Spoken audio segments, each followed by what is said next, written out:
for people who are progressive thinking and liberal-minded, or just progressive thinking in terms of just fix it, is that we all have these posters in our closet that is attached to a stick that we sometimes will card out when we're talking about criminal justice policy and those statistics that you first heard when we opened it up, incarceration.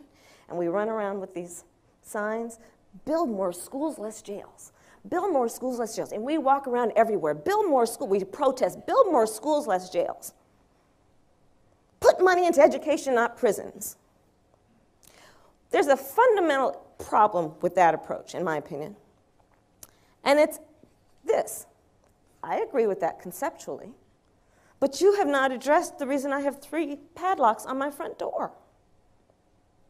So part of the discussion about reform of criminal justice policy has to be an acknowledgement that crime does occur, and especially when it is violent crime and serious crime, well, there should be a broad consensus that there should be serious and severe and swift consequence to crime. I was speaking before the San Francisco Democratic Party, the annual meeting, and it was a Saturday. I'd done a bunch of events, so I got there and I was a little tired.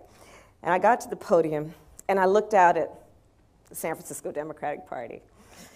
And I just stood at this podium. I kind of leaned over. I was just exhausted, and I'm looking at, you know, the glorious party that it is, right? So it's like the black guy with the blonde hair, the white guy with the dreadlocks, you know, the lady there with the purple hair and all the buttons, right? And I just looked at it, this fabulous motley crew, and I said, okay, so who of us as Democrats, raise your hand, is saying people shouldn't have to go to jail? And you could see these hands just start to run up. And I said, hold on. One human being kills another human being. A woman is raped. A child is molested. Is that what we're saying?